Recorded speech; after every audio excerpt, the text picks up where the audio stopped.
I transmigrated into the villain's role, and the system assigned me one simple mission: bully the male lead. I stared at his face. A face with such artistic features that it looked like it had been sculpted rather than born. For a moment, I found myself in deep thought. You're not supposed to hit the face when picking a fight, right? Then where should I start? Just as I was trying to decide, my foot suddenly slipped. And instead of a punch, I accidentally kissed him. Right on the cheek. He froze. His brows knitted into a tight frown. Are you trying to disgust me on purpose? That's right. Absolutely. I shot back. And then I leaned in and planted another exaggerated kiss on his face. Let's see if I can disgust you to death. Welcome to History Channel. Subscribe to follow all our latest adventures. Story begins. Stand at ease. Attention. Right turn. The system's voice exploded in my ears like a drill sergeant on steroids. See that guy cornered by those thugs in the restroom? That's the male lead, Steven Adams. As the villain, your job is to go over there and bully the hell out of him. Left hook, right hook. Flying kick, stomp his wrist. Come on, stomp, stomp, stomp. After dying in my original world, I found myself transmigrated into the body of the book's villain. This guy was infamous, pining after the female lead for years, constantly sabotaging the romance between the main couple, plotting in the shadows, always up to no good. And today was the turning point. The day I smashed the male lead's hand and ruined his dream of ever painting again. From that moment on, he hated me to the core. Later, he was taken back in by a top-tier elite family, rising through the ranks to become a terrifying figure, one who held both the underworld and high society in the palm of his hand. And the first thing he did with his newfound power? Take me down. Bankrupted me. Broke my legs. Dumped me into a forest with wild wolves to be torn apart. A textbook villain ending. No corpse left. I shuddered just thinking about it. But the system reassured me with unwavering confidence. As long as I completed the mission, I'd receive 50 million in cash, a new identity, and a healthy body, then I'd be sent back to my original world. I scoffed. All that just to bully someone for 50 million? Do I look like that kind of person to you? I want more. The system went silent. Under my relentless bargaining, the prize was bumped up to a full 100 million. The sound of crisp digital bills chiming in my ear made me rub my hands together with excitement. Cue thunderclap. Your boy has arrived. Bring it on. I'm ready to play this villain to perfection. At that moment, Steven Adams was trapped in a restroom corner, surrounded by a bunch of thugs. Hands in my pockets, I swaggered in like I owned the place. The blonde guy leading the gang respectfully stepped aside and offered me a metal rod. David, use this. I tested the weight. Heavy. Solid. Not bad. Just as I was about to swing, I looked up and froze. The boy in front of me wore a black and white school uniform, collar askew, hair a mess. Disheveled, cornered, but he still lifted his chin stubbornly. Straight nose. Sharp phoenix eyes. Flawless skin. A cut beneath his left eye was bleeding slightly, the red drop tracing down his cheek, somehow making his already exquisite face look even more fragile. Damn, that face was art. Like something carved by hand, carefully crafted and impossibly perfect. Cool, distant, the exact type that was my weakness. I swallowed hard. The system began yelling in my ear. Host, don't freeze now. This is a critical moment. Use the iron rod. Look at that face. Hit him with everything you've got. Smash it to pieces. What? Hit his face? No way. Absolutely not. This face couldn't be harmed. Look, I'm not gay. I just appreciate beauty, okay? From a purely artistic standpoint, everything about this face, the features, the symmetry, the skin texture, the natural curve of the lashes, was flawless. Untouched. Divine. It deserved to be worshipped, not wrecked. I mean it. I'm not gay. And besides, even the old saying goes, you don't hit the face. So I tightened my grip on the rod and decided to just swing it through the air for effect. A scare tactic. I took a step toward him, raising my foot for dramatic flair. That's when Steven Adams looked up at me and smirked. David Taylor, he said, voice dripping with disdain. This is all you've got? Violence? Is that the only thing you know? What? Did he just smile at me? I was caught off guard by that grin. And then I slipped, lost my balance, and ended up accidentally kissing him right on the face. The room fell into stunned silence. Even the system lost it. What the hell are you doing? Stephen's body went rigid. He shoved me off, glaring. You trying to disgust me on purpose? I opened my mouth to argue, then paused. There was something on his face, a deep, flushed embarrassment.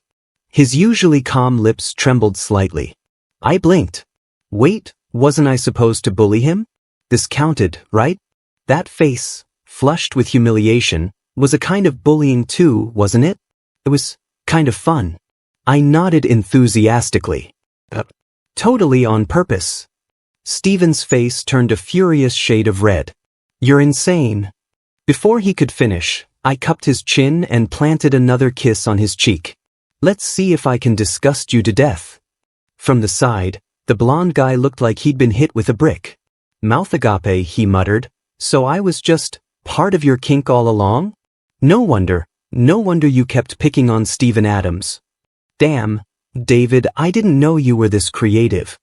Want me to book you a presidential suite at the Bulgari? Everyone started throwing out more ridiculous comments. Stephen finally couldn't take it anymore. He shoved me hard, bolted from the restroom like the building was on fire. What did you just do? The system buzzed in my ears like an angry mosquito. Yuri holding the villain script, remember? Snap out of it. The ants have marched for 10 years. In the original plot, the male lead was supposed to hate you after you crushed his hand. Only by collecting hatred points can you return to your world. And I need those hatred points to meet my KPI. Wait, the points right now are only, hate value plus 20. The system shrieked in panic. Wait, why did the hate value just jump to 40? Did I yell too loudly just now? Oopsie, hosty-kun. In stories like this, the male lead is destined to end up with the heroine. And normally, a guy like Stephen Adams, a textbook straight jock, would loathe nothing more than being flirted with by another man. It was like dancing barefoot through his landmines. Sure, what happened yesterday was an accident, but I saw the fury and humiliation in his eyes crystal clear. I patted the system interface like an old buddy. Relax. I have my own rhythm. Alright then. Rhythm King. Just don't mess up next time, okay? My entire KPI depends on you, moi. To support my villain journey, the system even uploaded a manual called The Art of Bullying, a comprehensive guide, and told me to study it like my life depended on it. 3 days later, my next performance arrived. According to the original plot, the heroine, Claire Harrison, had been secretly in love with Stephen Adams for ages. And today, she would finally gather her courage and make him a homemade strawberry shortcake. That very act was what made Stephen notice her for the first time, beginning their sweet romantic arc. And me? I was the twisted villain, madly obsessed with Claire, but destined to be rejected. On her birthday, I'd spent nearly all my living expenses just to buy her a gemstone necklace. She rejected it with scorn. How could you insult me like this? You can't buy love with money. When she got sick, I rushed to see her, only to find her burning with fever, writing lovelorn diary entries about Stephen. Watching them grow closer every day, I became like a rat crawling in the shadows, jealous, bitter, deranged. Today, my mission was clear. Ruin that damn strawberry cake. Crush that romantic turning point. Claire Harrison tiptoed down the hallway, cradling her little cake like a fragile dream. I followed silently behind her. It was PE period. The classroom was empty. She peeked around cautiously, then slipped the cake and a love letter into Stephen's desk. Then she left, cheeks still blushing. The second she disappeared, I marched right in, dropped into Stephen's chair, and threw my legs up on his desk like I owned the place. With a dramatic slap on the tabletop, I grinned wickedly. Behold, system. All this kingdom I've claimed in your name. The system cackled right along with me. Shun baby. Let's go wild. The young master has arrived. Make way. With that, I pulled out the cake and devoured it like a starving beast. 3 bites, gone. Then I grabbed the love letter, crumpled it into a ball, and stomped on it like it owed me money. Write him a love letter? Huh? Take that. Write one more time and see what happens. I ground my heel into it, muttering curses with every stomp. Satisfied, I turned around and froze. Steven Adams was leaning against the doorframe. He'd just finished a workout. Damp strands of hair clung to his forehead. His white t-shirt was soaked and semi-transparent with sweat. Arms crossed, eyes cool and unreadable, he stared at me with a strange expression. The moment I saw him, I blanked out. My first thought, ridiculously, was the feel of his lips from last time. The system squealed with excitement. You've been caught doing evil red-handed. This is peak villain behavior. My KPI is saved. I coughed and straightened up, met his gaze with pure, unshaken confidence. What are you looking at? Steven's eyes flicked to the squashed letter under my foot, then paused at the cream smeared on the corner of my mouth. He said quietly, "You didn't have to do this." I blinked. Didn't have to? What do you mean I didn't have to? I'm the villain, remember? It's literally my job. Not to mention, I've got a cool 100 million riding on this mission. I quickly adjusted my expression. 7 parts contempt. 3 parts disgust. 1 part stubborn pride. And who gave her permission to give you anything? What makes you worthy? I wanted to do this. Got a problem? Steven arched a brow, a flicker of surprise in his eyes. You care this much about me? Of course I do. You're my walking ATM machine. I jabbed a finger at his chest, pronouncing each word like a vow. I'm going to keep my eyes on you. Forever. He looked stunned, standing frozen in place. Even when I shouldered past him on the way out, he didn't say a word. Hate value plus 10. The system rewarded me with a full-course feast. Yuri, a natural-born villain, host. You made his ears turn red from rage, genius. I let out a satisfied burp and patted my stuffed belly. I always deliver. We were at a 5-star restaurant. Chandeliers dripped with crystals. On the table, steamed king crab, salmon sashimi, shark fin soup. Everything glistened like jewels and melted on the tongue. In my previous world, I was a cripple scraping by on bottle recycling. Every day was a gamble. Some days I ate, some I didn't. Even finding 1 extra bottle would send me over the moon. I'd never lived like this. At that moment, all I could think was, being rich feels amazing. Like an employee receiving their annual bonus in advance, I basked in my villainous reward. Though, this time, the hate value only increased by 10. That was slower than last time. Clearly, I had to up my harassment game. I immediately pulled out my phone and Googled, how to annoy a straight guy. While my eyes darted around mischievously, I scribbled notes with the seriousness of a final exam. At 10 p.m. that night, I crawled into bed and summoned the system again. Hey bro, after I finish all these missions, will I really get a healthy body? And that 100 million? The system yawned lazily. Of course. Satisfied with that answer, I drifted off to sleep. The next morning, I ran to the restroom as soon as I arrived at school. Too much water. I unzipped, finally relaxed, and that's when I noticed him. Steven Adams. Right next to me. From this angle, I could see the sharp lines of his profile. The soft curve of his pale earlobe.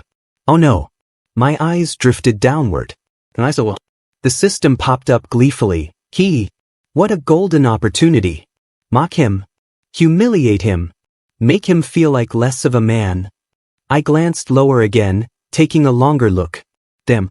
No wonder he's the male lead. Then I glanced at myself. Suddenly, a heavy sense of defeat washed over me. System bro, are you sure I'm the one who's supposed to make him feel insecure?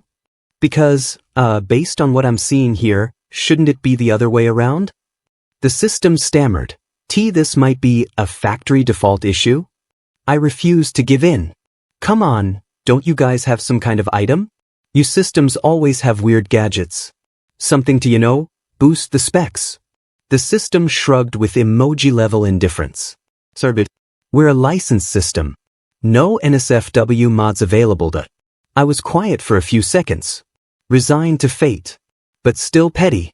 If I couldn't win the size war, at least I could make his life miserable. Clearing my throat, I casually drawled, "Soft pink. Kinda cute, actually." Steven Adams stiffened like he'd been electrocuted. His pale earlobes flushed red in an instant, color creeping down to his neck. "You're disgusting," he growled, yanking his pants back up in a fury. I pointed at the sunlit window above us, feigning innocence. "Oh, I meant the cherry blossoms outside. So pink, aren't they?" "Steven." I leaned in close to his ear, voice low and teasing. No way. Did you seriously misunderstand? Who's the perv now, huh?" Steven scoffed and turned to leave, ears still burning. "You're so immature." As his back retreated, I doubled over, snorting with laughter. "Oh, little male lead. You're way too easy."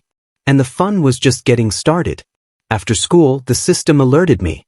Steven Adams had gone to work at the campus cafeteria. At this point in the story, he hadn't yet been recognized by the powerful family that would later change his fate. Right now, he was just a broke college kid, juggling part-time jobs to cover tuition. I made a beeline for the cafeteria, and sure enough, there he was. Wearing a pink apron, it strapped snug around his slim waist, sleeves rolled up to reveal those lean, muscular forearms. His long, elegant fingers gripped a wooden spatula, stirring something in a pot. The savory scent of food floated over. My stomach growled. Originally, I'd come here to speed up the plotline. But at this moment, nothing mattered more than eating. I walked up to the counter and ordered the cream bacon pasta. He glanced at me briefly, then turned back to the cutting board, silently slicing bacon with laser focus. The system began whispering schemes again. Once he hands you the food, spill it on his head. Instant hate value boost. I frowned. What? No way. Then I'd go hungry. And also, that face? That perfect face? You want me to ruin that? The system was clearly frustrated. All you think about is eating. Typical. Not long after, Steven placed the pasta in front of me. The scent was incredible. But what truly hit me was that face. Up close. House husband vibes. I was about to say something snarky when a few voices cut through the air behind me. So generous of David to actually eat food made by someone like that. A peasant from the countryside who can't even afford tuition? What a joke. He's not even good enough to shine my shoes. One of them, a guy with a nose ring, sneered and looked Steven up and down. "You still owe me for scuffing my sneakers the other day, don't you?" He spat. "And you've got the nerve to show your face around here?" He pointed down at his feet. "Lick them clean. These are limited edition, idiot." This was a prestigious school. Every student here was either rich, powerful, or both. People like Steven, who only got in through a scholarship, were easy targets. In the original plot, this kind of snobbery was part of the reason the OG villain bullied Steven. Their words were vicious. Steven didn't flinch. He simply clenched his fists tighter. But I was getting pissed. Before I transmigrated into this body, I'd been mocked too, for being poor, for not fitting in. Watching them treat him like that, it stirred up some old resentment.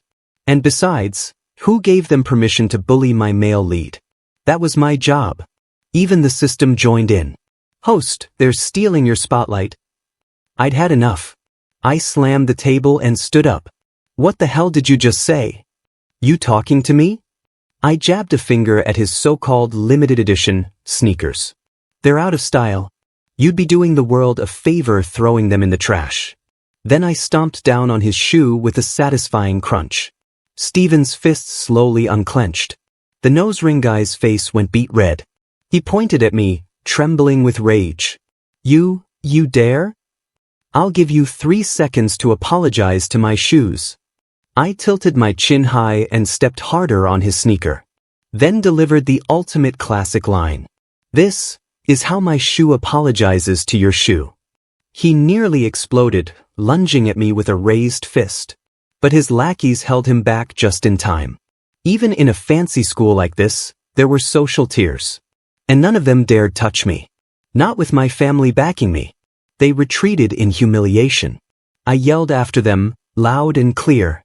You better remember, Stephen Adams is mine to bully. No one else touches him. David Taylor. I turned around. Stephen was staring at me. Eyes locked. Expression strange. Almost like a flicker of gratitude. The system clicked its tongue. Host, I think the male lead thinks you just defended him. I replayed what I'd just done. Crap. That actually might be true. The system was getting anxious. This won't do. You're letting all your efforts go to waste. Crush his hope, now. Didn't he say he's broke? Take out your money. Humiliate him. Grind his pride into the dirt. With my hands in my pockets, I sauntered over to Stephen Adams, every inch the arrogant air. I heard you can't afford tuition? How about this? Starting today, you be my servant. I'll pay you 10 grand a day. Sound good? Stephen froze, stunned, like he didn't quite believe what he'd heard. Then he lowered his head. Slowly, deeply. When he looked back up, his eyes were flushed with red, rimmed in tears that hadn't yet fallen. His lips trembled slightly. You did this on purpose, didn't you? You said that just to crush my pride. Yeah, I replied, voice low. I did. I trampled all over his dignity. Forced him to bow for money. Smeared his pride across the floor like dirt under my heel. Because that was my mission. But right now, I couldn't quite look him in the eye. That damn face, with that fractured expression, was enough to make something in me go soft. My knees, for one. To get a grip on the situation, I summoned the system. So, system bro, was that villainous enough for you? The system gave me a big ol, thumbs up. Brilliant. You pushed him to the brink. His eyes were literally red. We just gained 30 hate points. 30. Host, you are a god among villains. With that kind of praise, my confidence slowly returned. I turned my head slightly, throwing out another cruel line. That's all you're good for, isn't it? Brace yourself, being my little servant won't be easy. But before I could finish my monologue, a voice shrieked behind me. David Taylor, how could you humiliate Stephen Adams like that? Claire Harrison had somehow appeared right behind me. Her eyes sparkled with righteous fury. Despite the tears on her cheeks, she held her head high, like a knight of justice on a crusade. Haven't you done enough? First you tried to buy me off with money, and now you're throwing it in Stephen's face. I know your family is rich, but that doesn't mean you can buy everything. We may be poor, but we have dignity. We don't need your charity, we can earn tuition on our own. Claire yanked Stephen by the wrist, looking at him with desperate, trembling hope. Stephen, right? You agree with me, don't you? I know you're a man of pride. You'd never accept this insult, right? The system was practically shaking with excitement. Yes, this is it. The turning point. He's supposed to reject you, remember? Then he and Claire start working together, delivering takeout through rain and wind, slowly building their bond through hardship. You'll cry, she'll comfort him, and they'll fall deeper in love. Ready yourself. When she pulls him away, you'll drop to your knees, weeping, shouting, what does he have that I don't? Classic scene. Oscar-worthy. But before the system could finish its dramatic direction, Stephen Adams frowned. His face was unreadable as he looked at Claire and said flatly, 10,000 a day is a lot of money. I didn't feel humiliated. And you? Who the hell are you to decide anything for me?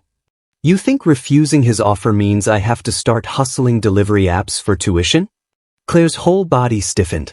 Her mouth opened, but nothing came out. I was stunned. So was the system. System bro?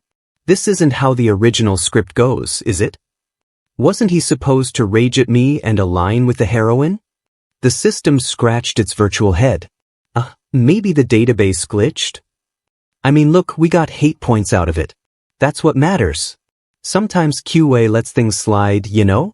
High workload. Things happen. Why don't you, stir the pot again? Try provoking him more? Seriously? You systems are all useless.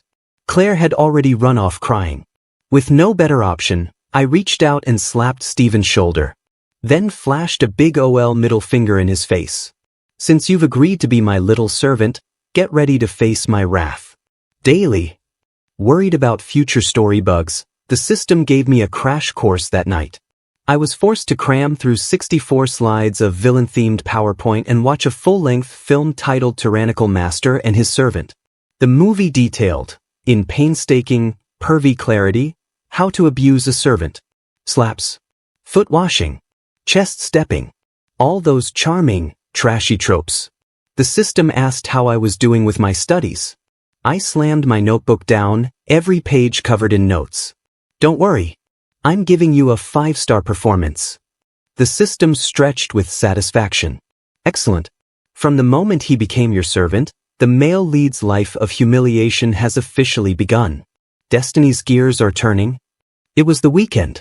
I called Steven Adams and ordered him to my house. To wash my feet.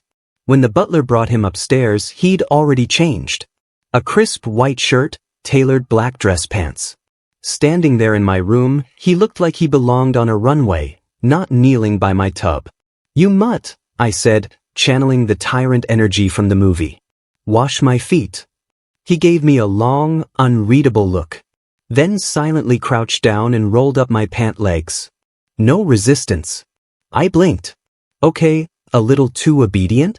The water reached just above my ankles, warm and comfortable. His touch was gentle. His long lashes cast soft shadows on his cheekbones as he worked. From my angle, I could see the open collar of his shirt, the edge of a collarbone, pale and sharply defined. Suddenly, this felt less like servant footbath and more like hired male model spa treatment. And I was kind of into it. I drifted for a while, zoning out in luxurious silence. Until the system popped up in a panic. Something's wrong. I'm not detecting any hate value. Like a zero. Nada. No emotional disturbance at all. Host, maybe you need to go harder. Push him more. Harder? I recalled a scene from the film, then pressed down on Steven's shoulder. And shoved. He fell backward onto the carpet, completely off guard. The top 2 buttons of his shirt popped open. His chest, toned, defined, rose and fell slightly with each breath. He looked up, eyes wide. Before he could finish speaking, I stepped on him. The system screamed like it just won the lottery. Yes. There it is. The hate value just jumped. 30 points in one move. I'm in ecstasy. This is pure art. Step on him. Humiliate him. Break him until his pupils lose focus. Steven Adams froze. He grabbed my ankle, face flushed crimson. David Taylor. What are you doing? I raised a brow. Bullying you. Can't you tell? I can. His Adam's apple bobbed. You're really going through with this? You've thought it through? I let out a cold snort. Of course I have. Let me be honest. I've been waiting for this day for a long time. His gaze darkened, and he let go of my ankle. Beneath my foot, his muscles were firm and smooth. I couldn't help it. My foot slid slightly across his body. To be fair, it felt amazing. His build was sculpted, all taut lines and responsive flesh. Broad shoulders. Narrow waist. Balanced proportions. Perfect tension. I was so focused on how good it felt underfoot, I didn't realize how far my foot had traveled. Until Steven Adams let out a sharp, suppressed groan. That's when I realized I had pressed against something very, very hard. And hot. So hot it felt like my entire foot caught fire. I looked down. And froze. Then, horrifyingly, I felt something even worse. Myself reacting. Ewa, the system wailed in agony. What are you doing? I was right there with it. Ewa, I'm contaminated. I'm not even gay. What the hell am I doing? I bolted from the room, tripping over myself, half limping barefoot toward the bathroom in a full-blown panic. Cold water splashed against my face, but it couldn't wash away the dizziness or the pounding of my heart. It was racing, like it wanted to escape through my throat. What just happened? Why did I react like that? I'm not gay. Sure, Steven Adams is good-looking. Built like a god. Probably going to be rich as hell one day. But still, I'm not gay. I'm not even from this world. The system threw me into this universe, gave me the role of some stock villain doomed to be publicly humiliated and crushed by the male lead. That's it. I'm a plot device. The male lead is destined to fall in love with the heroine. I'm cannon fodder. So how the hell did things end up like this? My brain completely blue-screened. A knock came at the door. Stephen Adams' voice, low and a bit hoarse, came through the other side. Are you okay? Just hearing his voice made me almost bite my own tongue. I'm fine. Just stomach issues. I blurted, panic rising. You should go. I'll have the butler send you home. He paused for a few seconds. You sure you don't need medicine? I can pick some up. No. I snapped, voice rising despite myself. Just get out already. You're a pain in the ass. Don't dirty up my house. Don't forget, you're just my dog. Now scram. He stood out there for a long moment. Then answered quietly, okay. I listened to his footsteps slowly fade down the hallway. And only then did I finally breathe again. I slid down the bathroom door, sat on the cold tile floor, and stayed there for ages. By the time I came out, the sky was dim. Someone had turned on the living room lights. Warm yellow tones spilled across the room. On the coffee table was a box of anti-diarrheal meds. Next to it, a cup of warm water. I touched it. Still warm. That night, I couldn't sleep. No matter how many times I turned, the scene kept replaying in my head. Not just stepping on him. Where I stepped. Those firm, infuriatingly well-defined pecs. And worse, I had a dream. A continuation of what happened earlier, only this time, I didn't stop. In the dream, my foot practically melted.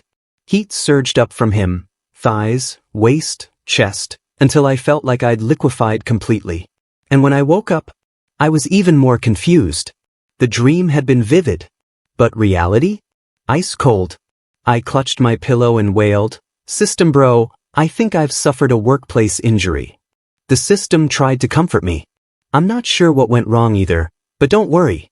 The power of the plot is absolute. The male lead is destined to be with the heroine. There's no way he'd fall for a man. He's about to be recognized by his elite family soon, and he and Claire Harrison will have their happily ever aftered. Eventually he'll come back to get revenge on you. You'll suffer terribly, but it's fine. At the end, I'll erase your pain. Was that supposed to be comforting? My heart turned colder by the second. I laughed bitterly and muttered to myself, "Thanks. Because of you, every season feels warm." When I woke the next morning, I had over 99 unread messages. All from Stephen Adams. The last one was just a single character. A question mark. A pissed off one. He probably remembered everything. Probably said a bunch of nasty stuff too. I hadn't exactly been a good person. Already on edge, I didn't dare open the chat. After struggling with it all morning, I gave up and just deleted him. Out of sight, out of guilt. Then I entered full-on flop mode. I stopped going to school. I didn't want to see Stephen Adams. Didn't know how I'd even face him if I did. Maybe because I looked so pitiful, the system didn't even nag me about progress. I'd been in a slump for months. The day I was rotting in bed like a corpse, the system delivered a bombshell. Stephen Adams had finally been claimed by his birth family. From poor campus heartthrob to the heir of an elite New York dynasty. The kind of family that even my rich house couldn't afford to offend. Which also meant my downfall was imminent. Bankruptcy. Ruin. Left to die in the wilderness. I reached out and ran my hand over the cool marble floor of my villa, then pressed a kiss to my ridiculously expensive wristwatch. I really was a little reluctant to let it all go. So I made a decision. If I was going to die, I'd go out in style. I booked a table at the most luxurious restaurant in the city. It was decadence incarnate, muted gold and velvet, rose petals covering the entire central hall, the air laced with the faint scent of flowers. The moment I walked in, I almost tripped over the ocean of red roses. The waiter explained someone had reserved the space for a proposal. Clearly a man's handiwork, every detail screamed, grand romantic gesture. Whoever was on the receiving end was stupidly lucky. After placing my order, I stepped into the restroom for a quick break. When I came back out, the restaurant had gotten louder. A couple stood at the center of the rose display, holding each other close, surrounded by petals and candles. And then I saw who it was. Stephen Adams. He was holding Claire Harrison, letting her cry into his chest. His arm stayed firm around her, steady and warm. My mind went blank, like a gong had been struck inside my skull. And then I remembered. This was that scene. The canon turning point where the male lead and heroine confessed their love. The system screamed in my ear. There it is. The power of the plot is absolute. The male and female leads are officially a couple now. They've fallen in love, overcome hardships, and finally made it together. Next comes the revenge arc. The male lead's going to start coming for you any second now. Host, brace yourself for a spectacularly bloody death. But hey, your mission's almost complete. I stood there, staring at them in a daze. The system said my mission was nearly over. But why couldn't I smile? Why did my chest feel like it was caving in, like someone had laid a slab of stone over my lungs? Maybe because Stephen was about to make me pay. Not just with bankruptcy, not just by stripping away my glittering, gold-plated life, but with exile. Blood and bones. No body left to bury. I was scared, and strangely, a little unwilling. Since arriving in this world, I'd spent every day tangled up with Stephen Adams. And I'd never taken the time to really look at the world around me. So I bought a plane ticket. One last trip before I died. One last chance to say goodbye to everything. The system tried to talk me down. Yes, your ending is a little tragic, but don't be afraid of death. Don't worry, I'll shut off your pain sensors when the time comes. Don't try to run. Think about your bonus. Don't you want to die rich? I'm not trying to not die, I argued righteously. I just want to die slowly. Die with order. Die by choice. Die with flair. I had just made it to the departure hall when my phone buzzed. Unknown caller. I answered, and a cold, low male voice came through, sharp and gritted like he was biting down on rage. Where the hell are you? David Taylor. You've got balls. You piss me off and still try to run. The voice made my blood run cold. It was Stephen Adams. He sounded furious. He was definitely coming for revenge. I hung up immediately. Didn't even think. Just grabbed my suitcase and bolted for the gate. But I only made it a few steps before my vision went black. And everything disappeared. When I woke up, I was lying in a bed. Not mine. My limbs felt like jelly, drained of all strength. Stephen Adams stood by the side, towering above me. He wore a perfectly tailored black suit. Broad shoulders. Long legs. His face had sharpened, still that same sculpted bone structure, but the boyishness was gone. In its place, a quiet, oppressive authority. It had only been a few months. It felt like years. He tilted his head slightly and gave me a small, crooked smile. Caught you. I swallowed hard. What are you going to do? The cold edge of silver brushed my waist.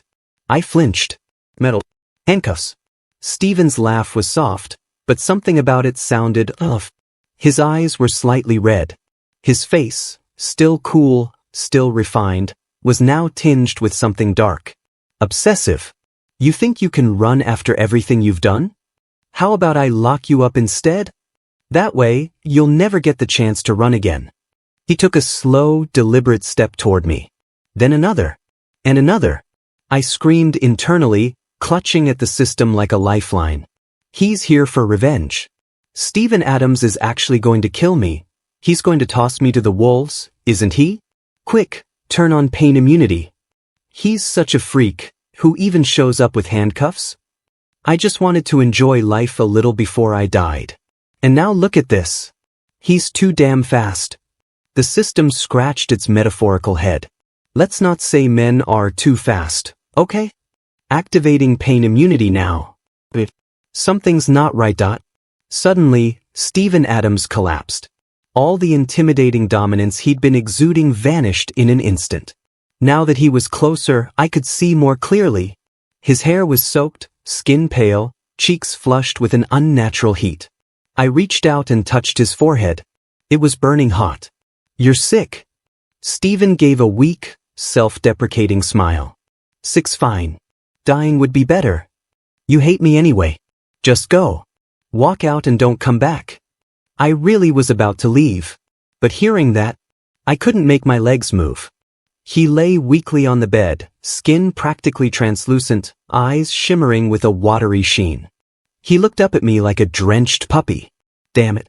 That face of his, it was enough to make me stay. I sighed. I'll get you some medicine. Stephen's eyes lit up instantly. He reached out and grabbed my wrist. You're not leaving? I nodded. And somehow, he found the strength to pull me into a tight hug, like a man who'd been drowning and finally made it to shore. Thank God, he whispered. You finally looked at me again. I'm such an idiot. I had feelings for you way earlier, but I didn't realize it, not until Claire Harrison confessed to me. That's when it hit me, the person I actually like is you. That's why I turned her down. You used to like me, didn't you? I could feel it, but I don't know what I did wrong. Suddenly you hated me. You started avoiding me, blocked me, deleted me, even tried to leave the country. But honestly, just having this moment with you, that's enough. I stared at him, completely stunned. What the hell did he just say? Claire confessed? He rejected her? Likes me? And I liked him back? I'm sure. I kissed him, peeped at him in the bathroom, told him his pink parts were cute, stepped on his chest and used him like a footrest. But that was all just part of the mission.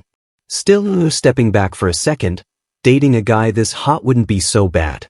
And more importantly, I wouldn't have to die in the woods, torn apart by wolves like some Disney villain. My brain was short-circuiting. But inside me, it felt like a fireworks show had gone off. I'm not gay, I told myself. I just couldn't say no to that face. So when Stephen leaned in and kissed me, I didn't push him away. At first, his kiss was soft. Then something in him snapped and he started biting, pulling, pressing, tearing. By the time I felt my pants being pulled down and something hot pressing up against me, I finally snapped back to reality. Wait, aren't you running a fever? Stephen chuckled, lips brushing the back of my neck. Yeah, he said, low and dangerous. I'm burning up. Then everything got even rougher. The next morning, I woke up sore all over. Back aching. Legs too weak to stand. I clutched my butt and turned to the system. So, what now? Is this my villain ending? The system coughed awkwardly. Sounds. Yep, totally counts. Funny story, but I checked again and turns out we're in the wrong book. This isn't a villain gets torn apart by male lead kind of novel.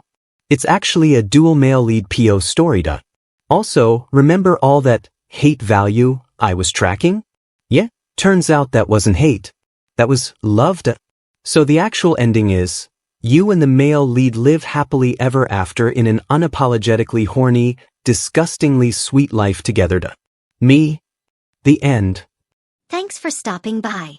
Subscribe and hit the notification bell so you don't miss out on any new videos.